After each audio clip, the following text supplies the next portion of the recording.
بسم اللہ الرحمن الرحیم الحمد للہ وحدہ والصلاة والسلام علی من لا نبی بعد اما بعد فاعوذ باللہ من الشیطان الرجیم بسم اللہ الرحمن الرحیم یا ایھا الذین آمنوا ادخلوا فی السلم کافۃ ولا تتبعوا خطوات الشیطان انہ لکم عدو مبین۔ آج میں آپ کے سامنے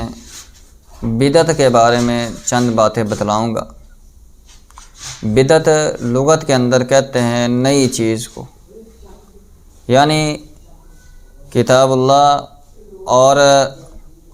سنت رسول کے اندر اس کا کوئی اصل نہ ہو، نئی چیز، نئی ایجادات۔ اور اصطلاح میں کہتے ہیں ہر وہ کام جس کو ثواب کی نیت سے کیا جائے، اور وہ جو کام ثواب کی نیت سے کیا جا رہا ہے نہ وہ اللہ نے بتلایا ہو، نہ رسول اکرم صلی اللہ علیہ وسلم نے بتلایا ہو، اور نہ صحابہ نے اس کے اوپر عمل کیا ہو، وہ بدعت کہلاتا ہے۔ اللہ رب العزت نے سورہ بقرہ کے اندر فرمایا یا ایھا الذین آمنوا ادخلوا فی السلم کافۃ، ایمان والو دین کے اندر مکمل داخل ہو جاؤ۔ ولا تتبعوا خطوات الشیطان، اور شیطان کے قدموں کی پیروی نہ کرو۔ انہ لکم عدو مبین، بے شک وہ تمہارا کھلا واضح دشمن ہے۔ ایک دن رسول اکرم صلی اللہ علیہ وسلم صحابہ کے درمیان بیٹھے ہوئے تھے۔ آپ علیہ الصلوۃ والسلام نے ایک سیدھی لکیر کھینچی، اور پھر اس لکیر کے ارد گرد کافی ساری اور بھی لکیریں کھینچی۔ تو آپ علیہ الصلوۃ والسلام نے فرمایا میرے صحابہ، یہ جو دائیں بائیں لکیریں ہیں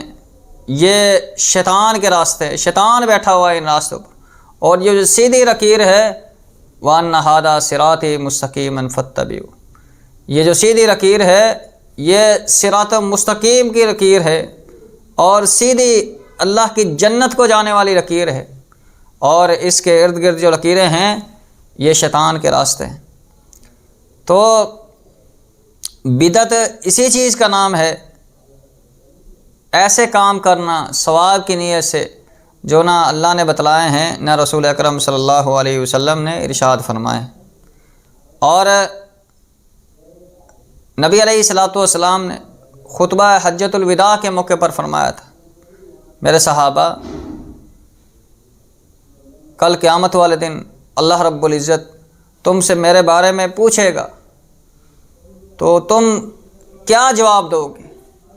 تو تمام کے تمام صحابہ کرام، کم و بیش یہ 1.5 لاکھ کے قریب مجمع تھا، سب نے یہی کہا قد بلغت وادیت ونصحت، کہ اللہ کے رسول صلی اللہ علیہ وسلم آپ نے دین کو ہمارے تک پہنچا دیا، آپ نے ہماری خیر خواہی کر دی، اور کما حق کو ہمارے تک دین کو پہنچا دیا۔ پھر نبی علیہ الصلوۃ والسلام آسمان کی طرف اشارہ کرتے ہیں اور کہتے ہیں اللہم اشہد قد بلغت، اللہم اشہد قد بلغت، اللہم اشہد قد بلغت، اے اللہ تو گواہ بن جا، اور میں صحابہ کو بھی گواہ بنا رہا ہوں، میں نے دین کو پہنچا دیا ہے، دین مکمل کر دیا ہے، دین مکمل ہو گیا ہے اور لوگوں تک پہنچا دیا ہے۔ پھر یہ آیات نازل ہوتی ہیں الیوم اکملت لکم دینکم واتممت علیکم نعمتی ورضیت لکم الاسلام دینا، آج کے دن ہم نے دین کو مکمل کر دیا اور اپنی نعمت کو مکمل کر دیا، اور میں تمہارے اوپر راضی ہو گیا۔ تو دین مکمل ہو گیا، اور اب دین کے اندر رسول اکرم صلی اللہ علیہ وسلم کی وفات کے بعد کوئی نیا کام ایجاد کیا جائے اور ثواب کی نیت سے اس کو کیا جائے، کتنا ہی کیوں نہ عظیم ترین عمل ہی کیوں نہ ہو، اگر اللہ نے اور رسول اکرم صلی اللہ علیہ وسلم نے بتلایا نہیں ہے وہ بدعت کہلائے گا۔ مثال کے طور پر سجدہ یہ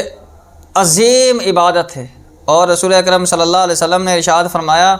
کہ بندہ اللہ کے سجدے کے اندر سب سے زیادہ قریب ہوتا ہے۔ ایک آدمی کہے کہ ایک رکعت کے اندر 2 سجدے ہیں، میں تیسرا بھی کرتا ہوں،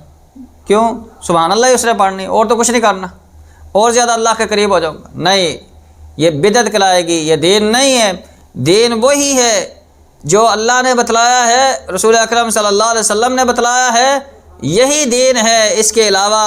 چاہے جو مرضی جتنا مرضی عمل کیا جائے ثواب کی نیت سے، وہ بدعت کہلائے گا۔ مثال کے طور پر سنن دارمی کے اندر ایک واقعہ آتا ہے، سیدنا عبداللہ بن مسعود رضی اللہ تعالیٰ عنہ بیان فرماتے ہیں کہ کوفہ کی مسجد کے اندر چند لوگ آئے، وہ حلقہ بنا کے بیٹھ کے، گول دارہ بنا کے بیٹھ کے، ایک کہتا ہے سبحان اللہ 100 مرہ، 100 مرتبہ سبحان اللہ پڑھو، سب پڑھتے ہیں۔ ایک کہتا ہے الحمدللہ 100 مرہ، الحمدللہ 100 مرتبہ پڑھو، لا الہ الا اللہ 100 مرتبہ پڑھو۔ جب یہ ماجرا سیدنا عبداللہ بن مسعود رضی اللہ تعالیٰ عنہ نے دیکھا، انہوں نے جا کر سیدنا ابو موسیٰ عاشری رضی اللہ تعالیٰ عنہ کو بتلایا کہ آج میں نے نیا ہی کام دیکھا ہے مسجد کے اندر۔ سیدنا عبداللہ بن مسعود رضی اللہ تعالیٰ عنہ فوراً ہی، ابو موسیٰ عاشری رضی اللہ تعالیٰ عنہ فوراً ہی مسجد کے اندر آتے ہیں اور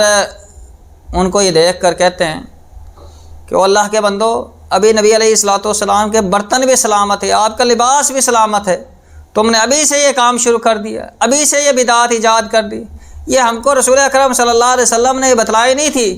جو تم یہ کام کر رہے ہو۔ تو میرے بھائیو، بظاہر یہ کتنا عظیم عمل نظر آ رہا ہے، اور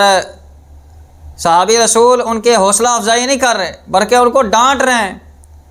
تو میرے بھائیو، دین وہی ہے جو اللہ نے بتلایا ہے، رسول اکرم صلی اللہ علیہ وسلم نے بتلایا ہے،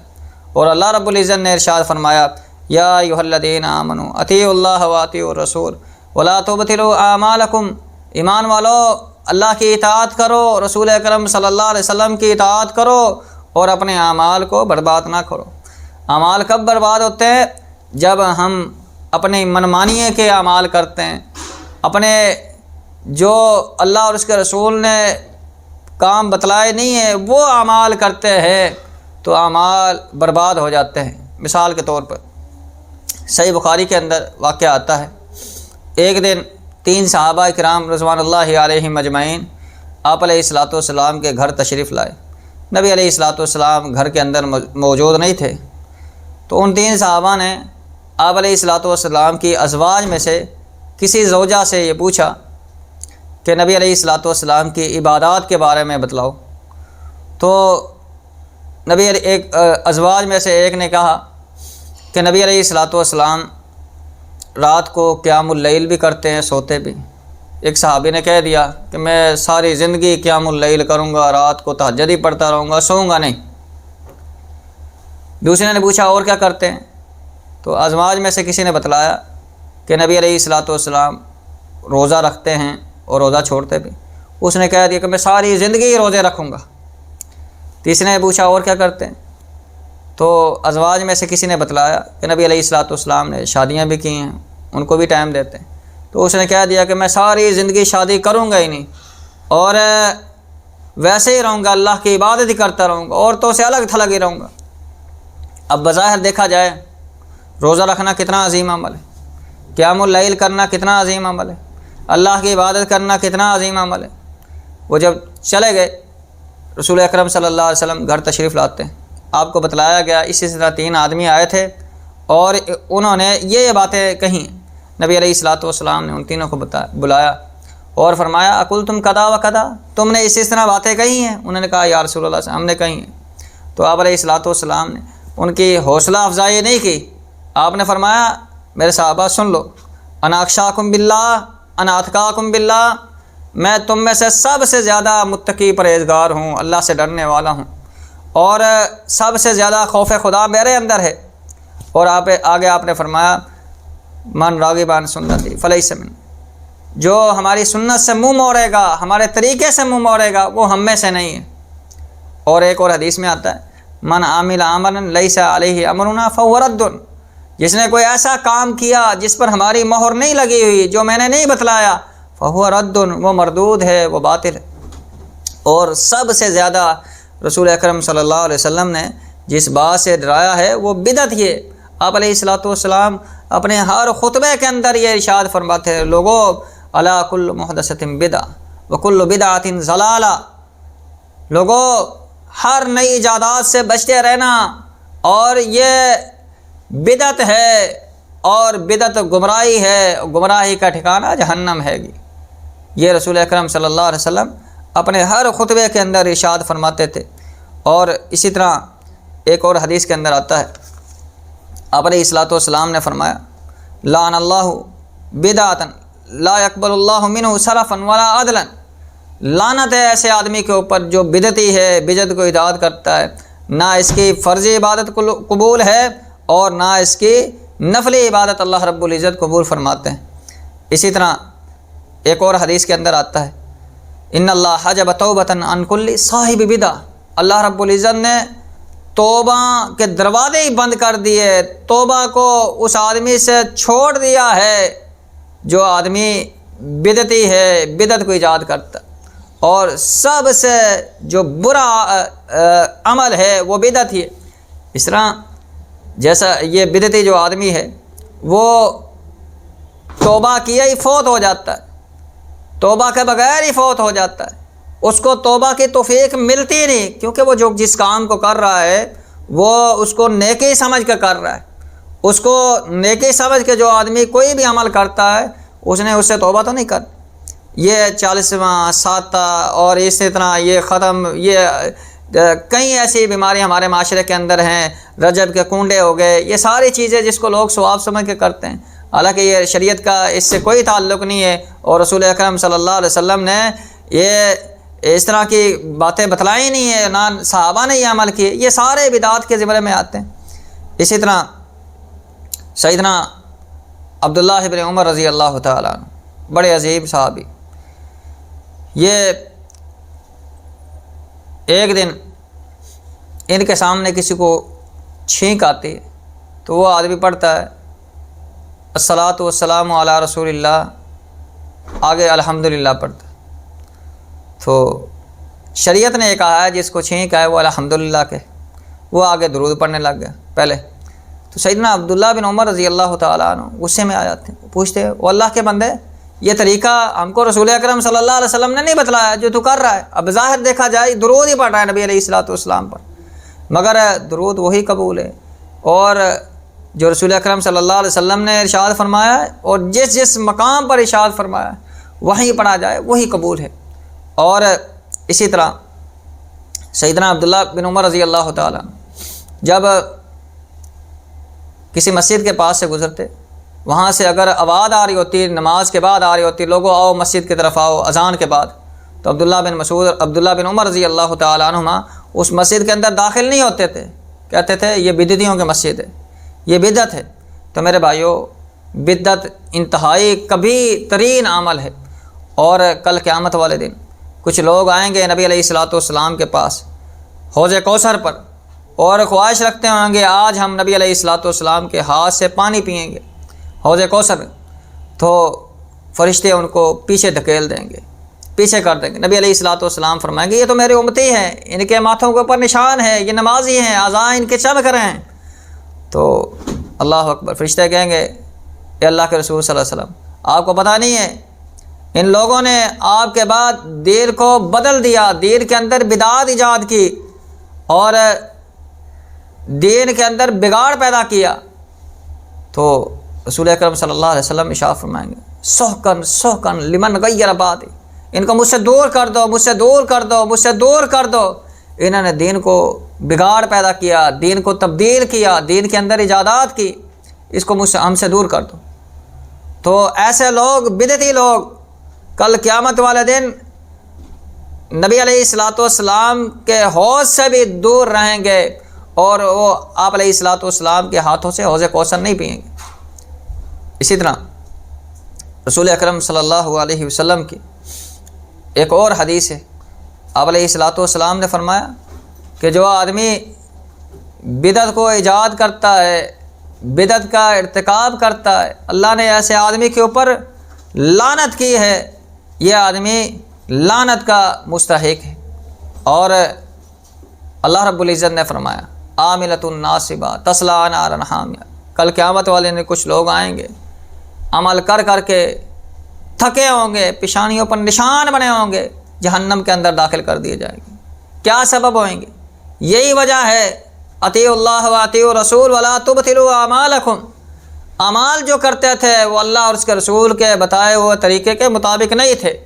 وہ اپنی طرف سے بدعات ایجاد کرتے تھے، اپنی طرف سے طریقے نکالتے تھے۔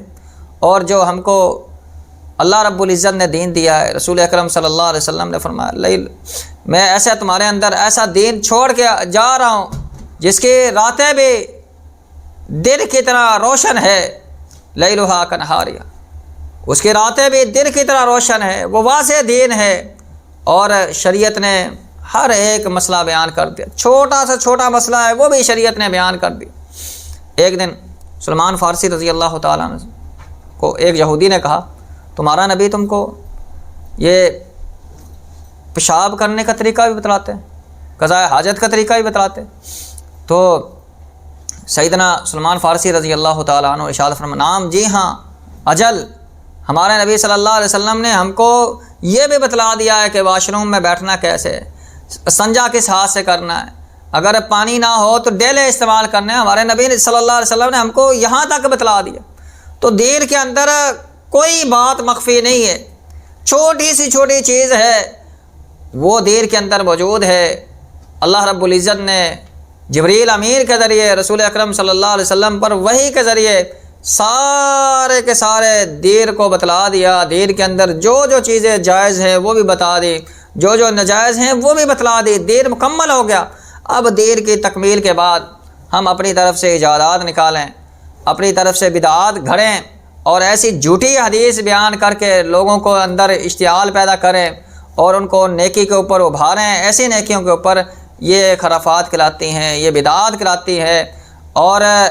ایسے عمل کا اللہ کی بارگاہ کے اندر کوئی ثواب نہیں ہے۔ ایسا آدمی مجرم ہے جو رسول اکرم صلی اللہ علیہ وسلم کی احادیث کی مخالفت کرتا ہے۔ ایسے آدمی کو اللہ سے ڈر جانا چاہیے جو دین کے اندر بدعات پیدا کرتا ہے اور ایسے اعمال ثواب کی نیت سے کرتا ہے جو اللہ نے نہیں بتلائے، رسول اکرم صلی اللہ علیہ وسلم نے نہیں بتلائے۔ اللہ سے دعا ہے اللہ رب العزت ہم کو ہر قسم کی بدعات سے بچنے کی توفیق عطا فرمائے۔ اللہ رب العزت خاتمہ بالایمان فرمائے، زندگی شان والی دے، موت ایمان والی دے۔ اقول قولی ھذا واستغفر اللہ الذی ولکم ولسائر المسلمین۔ والسلام علیکم ورحمۃ اللہ وبرکاتہ۔